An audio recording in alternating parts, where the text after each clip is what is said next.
मृत्यु के बाद जो कहा जाता है कि स्वर्ग है, नरक है, तो ये सच में है कि सिर्फ कहने को? सुखदेव जी ने कहा सच में है। तो बोले कैसे है, क्या करते हैं, क्या करने से कहां जाएंगे? तो सुखदेव जी कहते हैं कि पुण्य करते हैं तो स्वर्ग जाते हैं, सबको ही पता है। स्वर्ग में क्या होता है, इच्छाएं पूरी होती है, आपकी जो जो इच्छाएं हैं, और समय के हिसाब से बांधा जाता है। आपके पुण्य कितने हैं नहीं, कितनी देर के हैं मायने रखता है। जैसे मान लीजिए 60 वर्ष का जीवन है आपका, तो उसमें से वो बोलेंगे कि इतने वर्ष, इतने घंटे या इतने महीने का पुण्य है, इतने साल या इतने समय का पाप है। उतने समय के लिए आपको जो दंड है या जो भी चीज है वहां के लिए रखा जाता है। उतने समय के लिए आपकी इच्छाएं पूरी होगी। नरक में क्या होता है? बोले नरक एक नहीं, कुल 28 नरक लोक है, अलग अलग जगह। जैसे जैसे पाप किए हैं वैसा वैसा दंड मिलता है। कैसे? आइए उदाहरण स्वरूप आपको बताती हूं। और उदाहरण माने मैं असली दंड नहीं बता रही, क्योंकि वो दंड तो जब राजा परीक्षित ने सुने वो ही डर गए थे, जिन्होंने अपने जीवन में ही सिर्फ एक पाप किया था।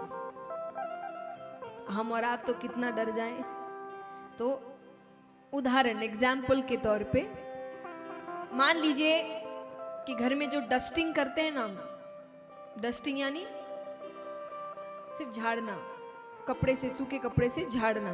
तो डस्टिंग का कपड़ा है, उसको साफ कैसे करोगे? साफ करना है उसे झाड़ के, या ज्यादा से ज्यादा थोड़ा सा पानी में धो दिया, हो गया ठीक। फिर मान लीजिए घर के पोछे का कपड़ा है, उसको साफ कैसे करेंगे? पानी और साबुन या सर्फ इत्यादि जो होता है उससे साफ करते हैं, थोड़ा निचोड़ते हैं,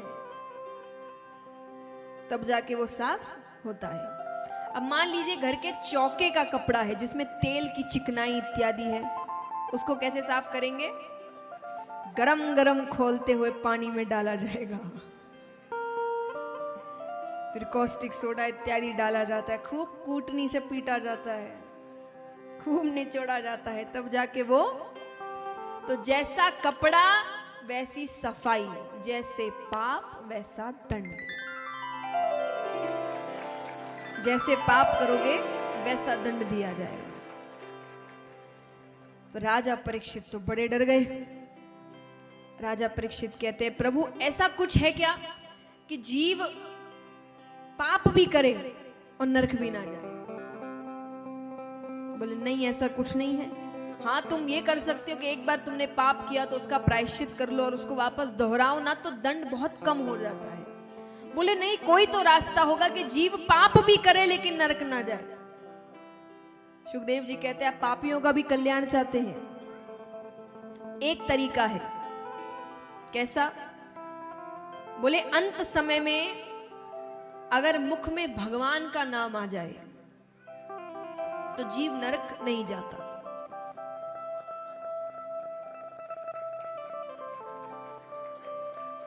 तालियों से मतलब ये नहीं कि ये बहुत आसान है। कितने तो यहां बैठे होंगे सोचेंगे हो गया हमारा काम।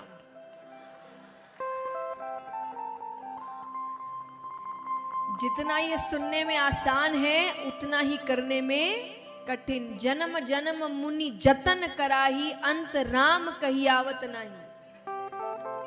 बड़ी कोशिशें की है लोगों ने, पर अंत में सबसे पहली चीज तो जो मैंने कल बताया कि अत्यंत पीड़ा होती है, ध्यान कहीं नहीं जाता। और दूसरी चीज, अगर थोड़ा ध्यान इधर उधर हो भी जाए तो ध्यान कहाँ होता है? पत्नी से मिल लूं या पति से मिल लूं, बच्चे से मिल लूं, माँ बाप से मिल लूं, रिश्तेदारों से मिल लूं, ये कर लूं, वो कर लूं, वो कर लूं। तो पूरा ध्यान इन्हीं चीज, भगवान दूर दूर तक किसी के ख्यालों में नहीं आते। तो महाराज, लेकिन ये सच है, अंत समय में भगवान का नाम ले लो तो नरक नहीं जाते। लेकिन अब हम सांसारिक लोग हैं, बिना सबूत के कोई चीज मानते नहीं। तो राजा परीक्षित ने कहा कि कोई सबूत है या किसी के साथ ऐसा हुआ है? सुखदेव जी कहते जरूर हुआ है। कन्नौज नगरी में एक ब्राह्मण रहते थे। उनके एक पुत्र हुआ जिसका नाम था अजामिल। क्या नाम था? अजामिल। बचपन से अच्छे कार्य करते, पिता भी उनके भगवान को बहुत मानते। अब एक दिन बच्चा खेलते खेलते वन की ओर जाता है। वहां उसने एक शुद्ध दंपति को संभोग करते हुए देख लिया। बुराई मन में प्रवेश, बाल हृदय है, कोमल हृदय है, हर चीज का समय होता है, हर चीज को समझाने का एक समय होता है। और कहते हैं ना कि बुराइयां या अवगुण ये चुंबक की तरह होते हैं। एक अगर आ गया तो वो अपने भाई बंधुओं को बुला ही लेता है। तो एक बुराई प्रवेश करते उसमें सब बुराइयां आने लगी। अब मदिरा पान करना, अब वो करने के लिए पिता से कैसे पैसे मांगे? चोरी करना।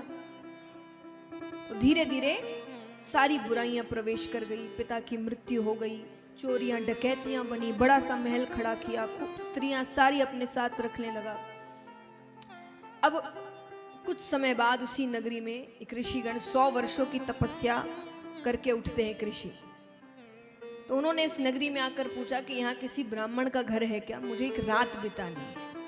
सबने कहा घर तो है पर वो ब्राह्मण कहलाने योग्य नहीं है। सिर्फ ब्राह्मण कुल में पैदा हो जाने या किसी भी कुल में पैदा हो जाने से आपको वो बना नहीं देता, आपको वैसे कर्म करने पड़ते हैं। ये पदवियां हैं। कितना ये जात पात, ये पदवी है। आपको गुरु तब माना जाता है जब आप गुरु जैसे काम करेंगे। काम ही नहीं करेंगे तो क्यों मानेंगे? फिर तो हर एक इंसान जैसा सब कोई है वैसे ही हैं आप।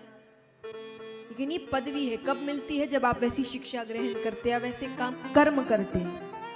तो उन्होंने कहा ब्राह्मण है पर कहलाने योग्य नहीं। उन्होंने कहा मुझे क्या करना है? मुझे एक रात बितानी है। ठीक है, जाते हैं, एक कमरा मांगा। उसके पास इतना बड़ा महल, दे दिया एक कमरा उसने।